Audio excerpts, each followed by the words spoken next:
Hello everyone, नमस्ते सबैजनालाई। माको किचनमा हजुरहरूलाई धेरै धेरै स्वागत छ।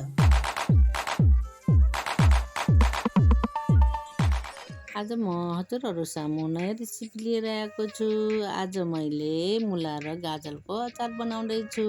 हजुरहरूले अन्तिमसम्म हेरेर मलाई साथ दिनुहोला। यसको लागि चाहिने सामानहरू 1 किलो मुला, 2 पिस गाजर, सर्स्यो 100 ग्राम, मेथी 1 चम्चा, सोप 1 चम्चा, टिमुर 1 चम्चा, खोर्सानी 100 ग्राम, अदुवा लसुन 25-25 ग्राम लिएको छु। मैले मुलाहरू काटिसकेँ। मैले यो मुला दिनभरि घाममा सुकाएको। हजुरहरूले चर्को घाम भयो भने 4-5 घन्टा मात्रै सुकाउनु भए पनि हुन्छ। अब म एउटा भाँडामा एड गरेर अचार राख्न सुरु गर्छु। अब तोरी, टिमुर, सर्स्यो एड गरिदिन्छु। अब सबै थोक राखेर राम्रोसँग भुट्ने। साथीहरू, मैले मसला ग्राइन्ड गरिसकेँ। मैले मुला एउटा भाँडामा एड गरिसकेँ। अब म खोर्सानी, लसुन, अदुवा एड गरिदिन्छु। अब यो पिसेर राखेको तोरी, सर्स्योहरू एड गरिदिन्छु। 1 चम्चा बेसार एड गरिदिन्छु। ठुलो चम्चाले 2 चम्चा नुन एड गरिदिन्छु। खोर्सानीको धुलो 2 चम्चा एड गरिदिन्छु। हजुरहरूले स्वाद अनुसार राख्न सक्नुहुन्छ। एकचोटि राम्रोसँग चलाइदिने। तेल एड गरिदिन्छु। हजुरहरूले तेल राख्ने बेलामा तोरीको तेल राख्नुहोला।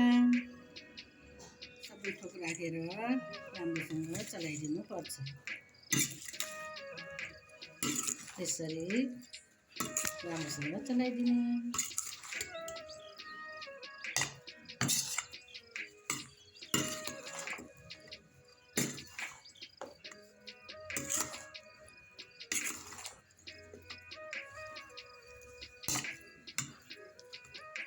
यो अचार एउटा सिसीमा एड गरिदिन्छु।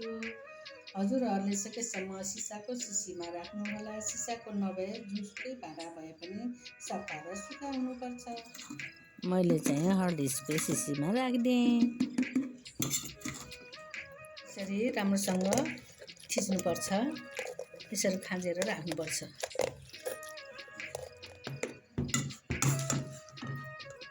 हप्ता दिनसम्म काममा राखिदिनुपर्छ।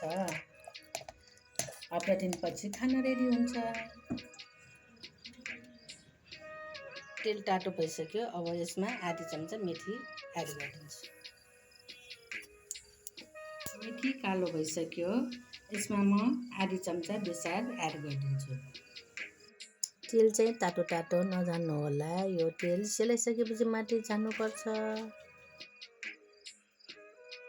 सेलाइसक्यो। अब म यो अचारमा एड गरिदिन्छु। यसरी बनाएको अचार हजुरहरूले 2-3 महिनासम्म स्टोर गरेर खान सक्नुहुन्छ। अब राम्रोसँग चलाइदिने। अचार खानलाई रेडी भइसक्यो।